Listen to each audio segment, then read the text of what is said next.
갈라디아서 3장 10절 보겠습니다. 10절에서 14절이 한 그 패랍인데요. 여기 10절만 우선 한번 보고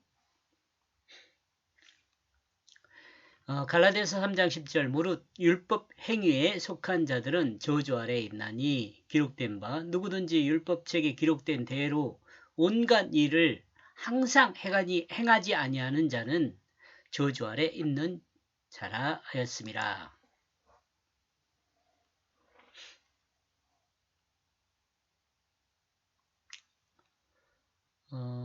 방금 읽은 건 개역성경입니다. 제가 이렇게 부분적으로 이렇게 번역을 하고 나중에 다시 그 정리를 하니까 그때 보면 될 것 같아요. 그러므로 그들이 누구든지 율법의 행위들로부터 있다. 이제 지금 이 내용 설명한 거예요. 네. 인간이 만약 하나님이 주신 율법의 범주 안에서 온전하게 행한다면 그는 하나님 앞에 의롭다고 인정함을 받을 수 있습니다. 여기서 범주 안에서 온전히 행하게 되는 범주 안에서 주신 율법의 범주 안에서 자신의 시공에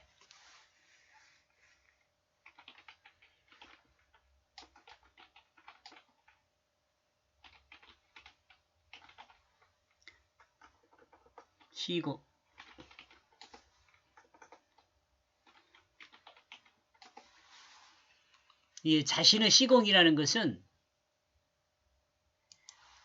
나에게 준 시간, 나에게 주어진 시간 있잖아요. 그것을 이야기하는 시간과 공간 뭐 이렇게 생각해 볼 수 있어요.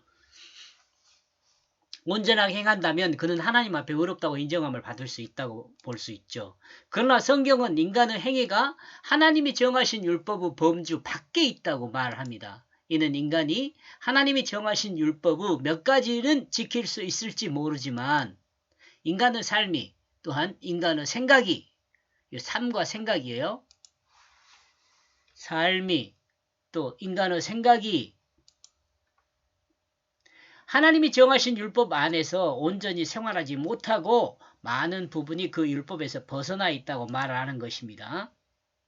그들은 저주 아래 있다. 이게 율법을 행해서 의롭게 여기려고 의롭다고 인정함을 받으려고 하는 사람들은 저주 아래 있는 거예요. 왜요? 못 지키니까. 그러므로 모든 인간은 그 율법의 결과인 저주 아래 있게 된 것입니다. 모든 율법을 온전하게 지키면 그는 그 저주 아래에 있지 않고 하나님의 보시기에 의로운 사람으로 설 수 있습니다. 그러나 만약 한 가지라도 그 하나님의 법을 어긴다면 그는 한 가지로 인하여 저주 아래에 있게 되는 것입니다. 또 이렇게도 생각할 수 있어요. 다 지켰어요. 근데 100번 중에 한 번만 어기잖아요. 그래도 마찬가지예요. 그러므로 인간은 모든 저주 아래 있을 수밖에 없습니다.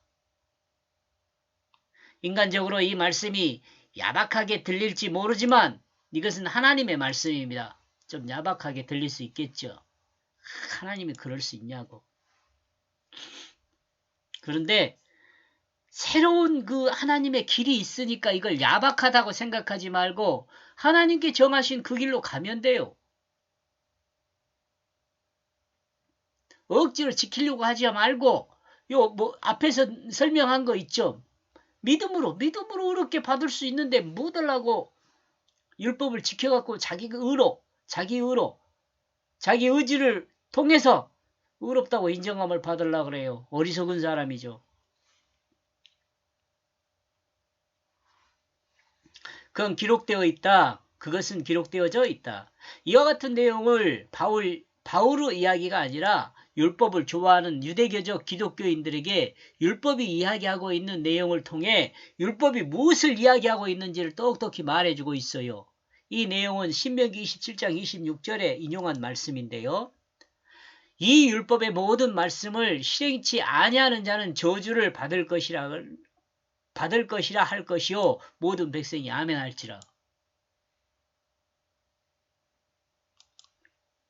그리고 이 말씀은 이스라엘의 모든 백성은 이 말씀에 이스라엘의 모든 백성은 그리고 이 말씀에 이스라엘 모든 백성은 아멘 하라고 강하게 명령하고 있습니다. 이같이 강하게 명령함은 인간은 절망할 수밖에 없는 죄인임을 알게 하려는 하나님의 의도가 있다고 볼 수 있어요. 이런 걸 우리들이 알아야 돼요. 의도, 하나님의 뜻에 어디에 있는지를 알아야 한다는 거죠. 이렇게 말씀하신 하나님 뜻이 뭔지를 알아야 돼. 자신이 죄인임을 고백한 사람은 자신의 그 죄 문제를 해결하기 위해 하나님을 바라볼 수밖에 없습니다. 그리고 하나님을 바라본 그 죄인은 하나님을 향하여 말할 것입니다. 하나님 어떻게 해야 합니까?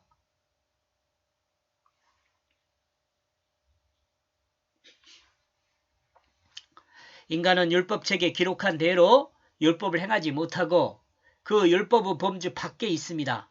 이는 사람의 그 중심이 하나님이 아니라 누구요? 자기 중심에 있기 때문에 그렇습니다. 이는 이스라엘 백성도 인정하는 바입니다. 가장 강하게 온전하게 경험한 사람이 누구예요? 베드로도 될 수 있지만 바울이죠. 바울이 다마색에서 이것을 확실히 알았죠. 즉 어느 정도 율법을 지킬 수 있을 수도 있지만 완벽하게 지킬 수 없다는 것은 바울이 알아요. 그러므로 인간은 그 율법의 저주 아래에 있을 수밖에 없습니다. 율법은 사람들을 향하여 죄인임을 말하고 있습니다. 율법의 기능이 이런 기능이에요. 사람을 향하여 너 죄인이야 라는 것을 말하고 있어요. 이거 들어야 돼요. 아 그렇구나. 나가 죄인이구나. 하나님을 반역한 인간의 죄는 오직 하나님만이 해결할 수 있어요. 하나님 나라를 반역했어. 그러면 주권자인 하나님만이 그 죄를 해결할 수 있어요. 인간이 하나님을 반역한 것은 하나님이 창조한 그 나라에 하나님 나라죠. 하나님 나라에 자기의 나라를 세운 것입니다. 여기 자기 나라를 세웠다는 말은 뭐냐면 자기 마음에 옳은 대로 행하는 사람이 되었다는 것을 말해요. 하나님 중심 나라에 자기 중심의 나라를 세운 것입니다. 그러므로 이 반역을 사하는 것은 누구요? 오직 하나님밖에 없습니다. 왜냐하면 또한 누구든지 저주받은 사람이다. 결론적으로 인간은 율법을 온전히 행할 수 없고 인간은 그 율법의 결과인 저주 아래에 있게 될 수밖에 없다는 거죠. 모든 것을 계속 행하지 않는 자는 이 율법을 한 번 지켰으니까 율법 다 지켰다가 아니에요. 한 번 지킨 그 율법을 생이 끝나는 그때까지 쭉 계속 지켜야 돼요. 한 번이나 어기면 모든 율법을 다 어긴 거나 마찬가지예요. 저주 아래 있어요. 해볼래요? 그렇게? 바울은 갈라디아 교회들의 만약 율법을 지키기로 생각했다면 몇 가지만 선택해서 행할 것이 아니라 율법에서 언급하고 있는 모든 것을 계속해서 행해야 한다고 말하고 있습니다. 그리고 율법책에 기록된 것을 한 번만 지키면 되는 것이 아니라 평생을 두고 항상 지켜야 한다고 말해요. 만약 100번 중에 한 번만 어겨도 역시 그는 하나님의 율법을 어기고 저주 아래 있게 됩니다.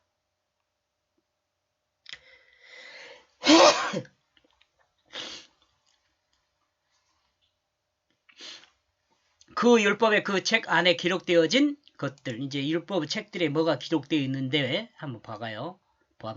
만약 율법을 통해 하나님 앞에 의롭다고 인정을 받기를 원한다면 율법에 기록된 모든 것을 시공에 관계없이 시간과 공간에 관계없이 지켜 행해야 합니다. 만약 율법책에 기록된 율법을 단 한 번 또는 한 순간이라도 어기게 되면 그는 그 율법이 규정하는 죄인이 되는 거죠. 그는 그 율법이 규정하는 죄인이 되는 것입니다. 결국 그는 하나님 앞에 의롭다고 인정함을 받을 수가 없어요.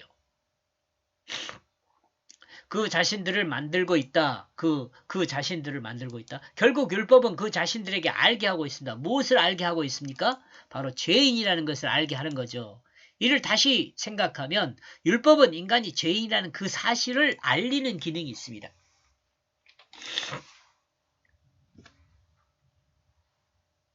율법이 뭐요? 죄인이라는 그 사실을 알리는 기능이 있어요. 이렇게 해서 10절요. 그러므로 그들이 누구든지 율법의 행위로부터 있다. 그들은 저주 아래 있다. 그들은 기록되어져 있다. 왜냐하면 또한 누구든지 저주를 받은 사람이다. 모든 것을 계속 행하지 않는 자는 그 율법의 그 책에 기록되어진 것들을 그 자신들을 만들고 있다. 여기까지 보겠습니다. 고맙습니다.